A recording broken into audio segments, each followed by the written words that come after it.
கொள்ளு சூப் உடலில் உள்ள தேவையற்ற கொழுப்பை கரைக்கும் ஆற்றல் கொண்டது. இதில் உள்ள நார்ச்சத்து செரிமான மண்டலத்தை மேம்படுத்தி, பசியை குறைத்து, உடல் எடையை கட்டுக்குள் வைத்திருக்க உதவுகிறது. சளி, இருமல், ஆஸ்துமா மற்றும் மூக்கடைப்பு போன்ற பிரச்சனைகளுக்கு கொள்ளு சூப் ஒரு சிறந்த மருந்து.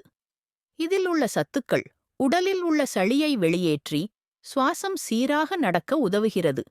குறிப்பாக குழந்தைகளுக்கு சளி பிடித்தால் கொள்ளு சூப் கொடுப்பது நல்லது. கொள்ளுவில் உள்ள சில வேதிப்பொருட்கள் சிறுநீரகங்களில் கால்சியம் ஆக்சலேட் கற்கள் உருவாவதை தடுக்க உதவுகின்றன என்று ஆய்வுகள் கூறுகின்றன.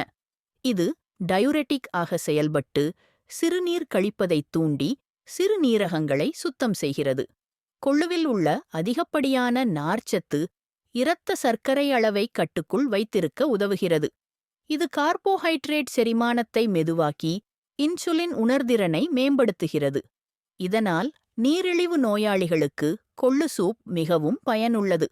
கொள்ளு சூப் செரிமான மண்டலத்தை மேம்படுத்தி வாயுத் தொல்லை, வயிற்றுப்பொருமல், வயிற்றுப்போக்கு போன்ற பிரச்சனைகளை தீர்க்க உதவுகிறது. இதில் உள்ள நார்ச்சத்து குடல் இயக்கத்தைச் சீராக்கி மலச்சிக்கலை தடுக்கிறது. கொள்ளுவில் இரும்புச்சத்து, கால்சியம், புரதம் போன்ற பல அத்தியாவசிய ஊட்டச்சத்துக்கள் நிறைந்துள்ளன. இவை உடலின் நோய் எதிர்ப்பு சக்தியை அதிகரித்து பல்வேறு நோய்களில் இருந்து உடலை பாதுகாக்கின்றன. கொள்ளு அதிக ஆற்றலை தரக்கூடிய ஒரு உணவு. குதிரைகளுக்கு கொள்ளு உணவாக கொடுக்கப்படுவதற்கான காரணம் இதுவே.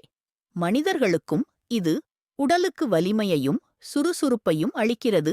சூப் மசாலா வீட்டு பயன்பாட்டிற்கு அல்லது தொழில் பயன்பாட்டிற்கு சூப் மசாலா தேவைப்பட்டால் எங்களை தொலைபேசியில் தொடர்பு கொள்ளுங்கள். இந்த தகவல் பிடிச்சிருந்தா லைக், ஷேர், சப்ஸ்கிரைப் பண்ணுங்க. உங்க கருத்துக்களை பதிவு பண்ணுங்க. நன்றி.